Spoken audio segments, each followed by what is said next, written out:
a typical song that you create, what's the chronological process? I would say a track is written and it might just be a progression with the beat, but I think it's all about vibe. For me, I wouldn't be able to just sit with an acoustic guitar and come up with a great song. I think there has to be a vibe there, but I do believe that production is never the route to a great song. I think vibe is important, but I think that same song or progression needs to sound very iconic and recognizable on a piano being played by someone across the country on YouTube doing a cover. So I think it has to hold up on its own, but for me, production is still part of it. Sometimes I'll be very quickly inspired by a patch in Omnisphere. Shout out to Spectrasonics. Yeah, they're our number one shout out on the show, by the way. Oh, really? Yeah, everyone's like, oh, Omnisphere.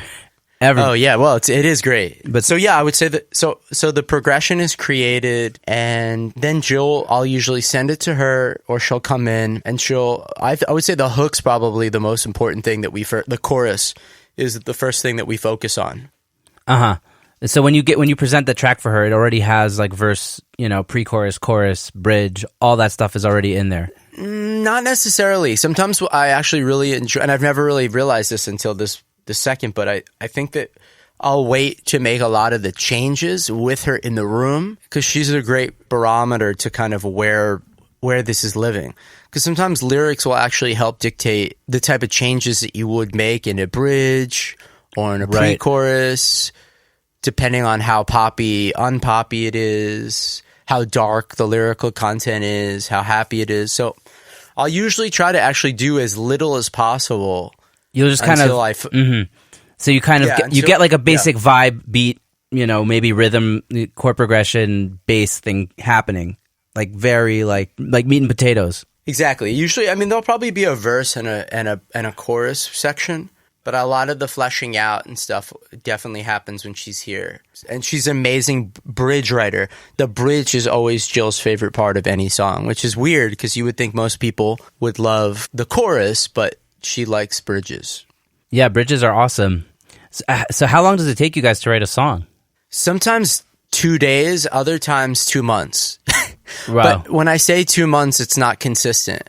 I think there's something to be said for like taking time away, reconnecting, bringing the track up again, working on it. Time, I think, is sometimes like the best plug-in you can have in your studio.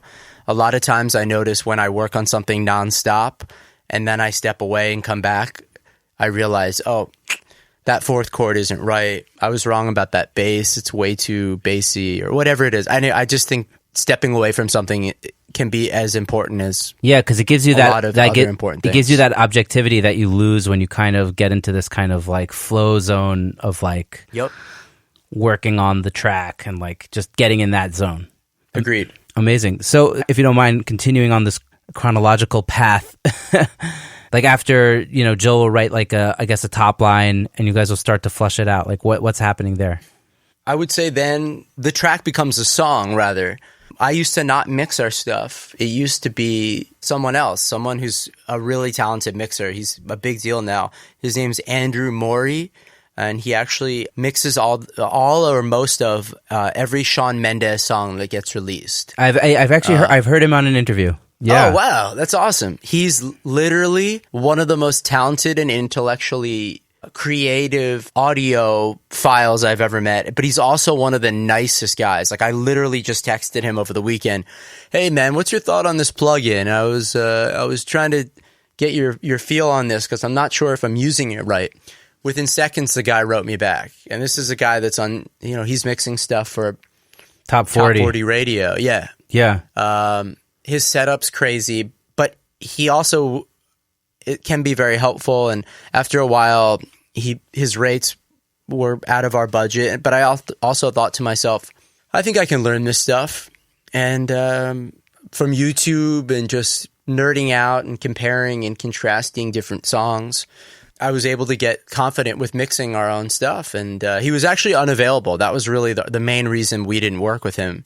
And then after I started taking on our mixing duties, it just felt right. It was something I actually really enjoyed. A nice challenge. Amazing. And I'm assuming you're sending out for mastering? Yes, I love Joe LaPorta. He's at Sterling Sound in New York. Oh, wow. And his credits are Run the Jewels, The Weeknd, St. Lucia, Imagine Dragons. Once you're at like Sterling Sound, it's going to be like, and anybody you've ever heard of. Yeah, he's amazing. And he's just, again, like Andrew, like he's making these massive records. And he's just like this really uber nice guy. But it's like, hey, I love this song. This sounded great, guys. Thanks. And I'm like freaking out. Like, I made this in my bedroom and like, or not my home studio. My home studio, but we'll call it a bedroom. I made this in my home studio. And like Joe LaPorta's mastering this, like that's crazy. That's probably like a great like confidence boost and be like, oh, I'm on the right path. Like I feel like in our industry there's a lot of self doubt. It's like, am I actually good enough at this? Do I do this right? And then like a top notch mastering engineer comes back and says like, oh, this sounds great. Let's do this. And you're like, oh, I'm doing something right. 100%. So then the process. I mean, when Jill and I first started Scavenger Hunt, Spotify really was not what it is today. iTunes and Apple, iTunes then, was the leader of the game. And we put out our first song, Lost, which I had mentioned earlier. And through the help of the powers that be, we were on not New Music Friday, but the main page of iTunes. Wow. Which was crazy. And I remember going on at 12:30 a.m. here in LA and saying to myself, wow. And we were up. There were huge albums up. It was just so cool that this process, which we just talked about, seeing that come to life and getting all these plays and having people reach out and want to buy tickets to our shows. It was such an organic experience that it was so cool to see the process from, beat in a room, playing it for the vocalists, and then fast forwarding to playing that song live. So yeah, that's really the answer to that question. But ironically, the worlds have collided. A song that we have called Dreamers, which we've had a lot of success with, started out as a great track, by the way. Oh, thank you so much. Yeah. It started out as a demo, a 30-second track for L'Oreal shampoo that did not go. And that song's been used now in movies, the film Bad Moms, with Mila Kunis. Yeah, I've seen it. And a bunch of Nashville, the TV show, and actually an up-and-coming usage in a new show on Apple Plus, which is Apple's new streaming service. So it's crazy. Wow. Basically, what I'm trying to say is you never know where stuff's going to go. That's why it's so important for people that are creating music to never give up their rights. You don't know where an idea could end up. And this is something that started as a demo. And I thought, oh, this is a cool song start. Maybe if it's not being used for this ad. And now looking back, it's been an amazing piece to my portfolio as a composer and a songwriter. That's amazing. It's funny, when I was talking to Ami on the podcast, he shared with me about like, the relationship building that it takes to like kind of get involved in the sync licensing world. What's been your experience with sync licensing? Like how did that song make it into TV shows and movies and stuff? That's a really good question. I don't know how. They're all, by the way, Ben, these are all amazing questions. Thanks, man. I would say for us as Scavenger Hunt, the best thing that we found was having a sync licensing rep company. And that's something that is different than a publishing company because they really only are involved in the one sync transaction. It's not like you're signed with them. So for the opportunities that we found, for the most part, it was through a sync licensing company.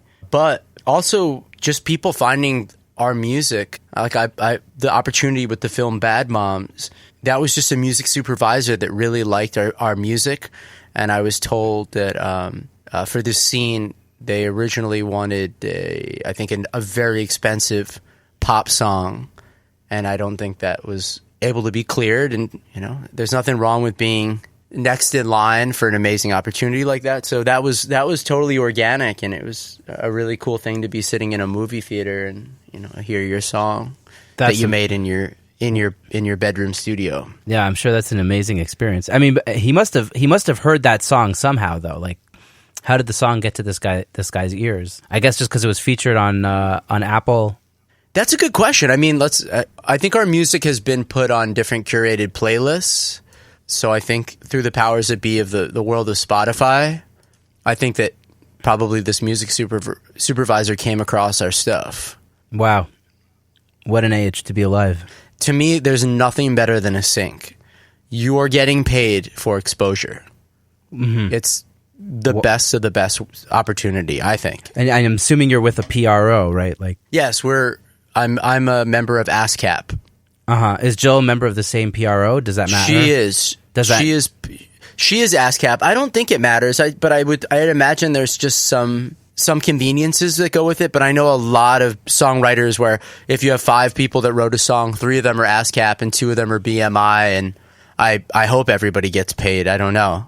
Right. Amazing. Yeah. It's funny, once you join one, like that's it. You're done. That's the only one you could be in, right? No, I think I've heard of other people moving around, but I really do think it's like FedEx and UPS. It's like, you know, they both are basically the same thing, and then I'm sure one might have a slightly different rate or might get your package from Ditmas Park to Jerusalem a little quicker, but who knows? Nice. Good Brooklyn reference.